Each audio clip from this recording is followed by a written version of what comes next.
اللہ علیہ صلی وآلہ اللہ علیہ وسلم۔ وسلم ماہ رمضان میں کیا خاص تناول فرماتے تھے؟ دیکھیں ویسے تو نبی علیہ الصلوۃ والتسلیم کو جو پسندیدہ کھانے تھے اس میں یعنی گوشت، دستی کا گوشت پسند تھا، ماشاء اللہ۔ اور پھر اسی طرح سے دودھ آپ پسند فرماتے تھے۔ اور حدیث میں آتا ہے کہ خوشبو، دودھ اور تکیہ اگر کوئی دے تو آدمی کو انکار نہیں کرنا چاہیے۔ سر دوبارہ بتائیں۔ خوشبو، خوشبو، تکیہ تکیہ، اور دودھ، دودھ۔ ٹھیک ہے۔ ماشاء اللہ۔ اب یہاں یہ ہے کہ سرکار دو عالم صلی اللہ علیہ وسلم کا جو معمول تھا وہ بڑا، یعنی ساری زندگی کا، ساری حیات طیبہ جو تھی وہ بڑی معتدل تھی کھانے پینے کے لحاظ سے۔ کلوا واشربوا ولا تسرفوا، قرآن کہہ رہا ہے نا کہ کھاؤ پیو اور اسراف نہ کرو۔ اور نبی علیہ الصلوۃ والتسلیم جو تناول فرمایا کرتے تھے، ویسے اگر دیکھا جائے تو یہ نہیں ہے کہ ہماری طرح میں تھوڑا سا نا اب یعنی مقامی لینگویج میں اگر یہ کہوں کہ جی کھابے نہیں کیسی، جو مطلب افطاری کے نام پر نا بہت ساری چیزیں لا کر ڈمپ کر دی جائیں، اور پھر بندہ یہ کہے کہ یار میں نے تو پورا دن روزہ رکھا تھا، وہ تو روزے کی افادیت اور خاصیت ہی جو ہے نا وہ فوت ہو جائے گی کہ پورا دن بھوکا رہنے کے بعد یک دم جب اس معدے کو میں گرم سرد سارا کچھ مکس کر کے دیتا ہوں تو مشکل ہو جاتا ہے۔ تو نبی علیہ الصلوۃ والتسلیم کھجور کا استعمال دیکھیں، افطاری کے وقت کھجور کا استعمال ہے، اور سحری فرمایا کرتے تھے۔ اب یہاں جو سوال ہے اس کے ضمن میں جواباً میں یہ عرض کروں کہ عموماً ہمارے یہاں لوگ یہ کہتے ہیں جی ہم تو رات کو کھانا کھا کے سو جاتے ہیں، جبکہ حدیث میں آتا ہے کہ اللہ جل وعلا کی طرف سے فرشتے رحمت لے کر نازل ہوتے ہیں ان لوگوں پر جو سحری فرماتے ہیں۔ یعنی سحری کا وقت مثلاً کی بات ہے کہ ہمارے شہر میں کوئی 5:10 پر 5:08 5:05 پر اس کے راؤنڈ اباؤٹ یعنی سحری کا وقت ختم ہو رہا ہے، تو اب اس کا انتہائی وقت یعنی یہ سمجھ لیں کہ 4:30 بجے آدمی کو کچھ نہ کچھ کھا لینا چاہیے۔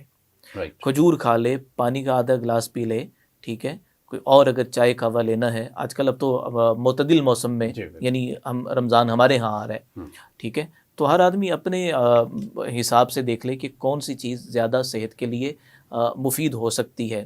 اچھا قاری صاحب، آپ کا بہت شکریہ، آپ تشریف لائے ونس اگین، میں آپ کا شکریہ ادا کرنا چاہتا ہوں میرے ناظرین، اور میں بڑا خوش قسمت ہوں کہ ہمیں آپ بالکل پیورلی ان سوالوں کے ان جوابات دے رہے ہیں جو حدیث اور قرآن سے ثابت ہے، اور میں اور میرے ناظرین چاہتے بھی ہیں۔ اچھا سر، رسول پاک صلی اللہ علیہ وآلہ وبارک وسلم اپنے صحابہ رضوان اللہ کریم کو کیا خاص تلقین کرتے تھے ماہ رمضان میں؟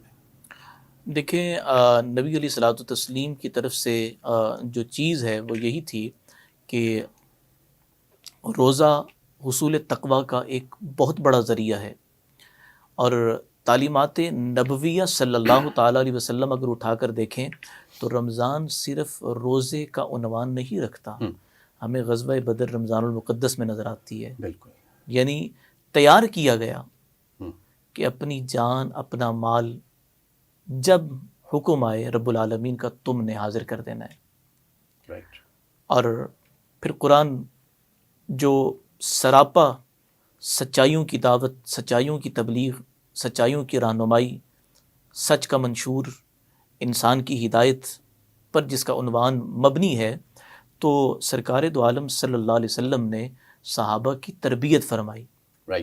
حضرات صحابہ اکرام علیہم الرضوان نے آقا کی صحبت سے جو تربیت پائی، وہ تربیت ایسی پائی کہ اللہ آپ کو جزائے خیر دے، جو آپ کا سوال ہے نا تو وہ اب میرے رونگٹے کھڑے کر رہا ہے جواب دیتے ہوئے، کہ ایسی تربیت فرمائی، ایسی تربیت فرمائی کہ قرآن نے اس تربیت کو قیامت تک آنے والی انسانیت کے لیے معیار ایمان بنا دیا۔ فَإِنْ آمَنُوا بِمِثْلِ مَا آمَنْتُمْ اچھا بِهِ۔ سر، جو میں سمجھ پایا ہوں، میں تاکہ اس لیے ساتھ ساتھ الیبریٹ کر دیتا ہوں آپ کے جواب کو بھی، کہ رسول پاک صلی اللہ علیہ وآلہ وبارک وسلم کی تلقین تھی ماہ رمضان جب آئے تو لوگوں پہ شفقت کریں، جی بالکل، اور اپنے آپ کو تھوڑا ریزرو کر لیں اور سرو کریں اللہ کی راہ میں۔ جی بالکل، تو جیسے اگر ہم اپنے اوپر یہ لاگو بات کرتے ہیں تو ہمیں بھی ماہ رمضان میں محبتیں بانٹنی چاہیے، شفقتیں بانٹنی چاہیے، اور آسانیاں پیدا کرنی چاہیے لوگوں کے لیے۔ سر میں صحیح سمجھ پایا ہوں؟ بالکل بالکل، بہت خوب۔ ماشاء اللہ۔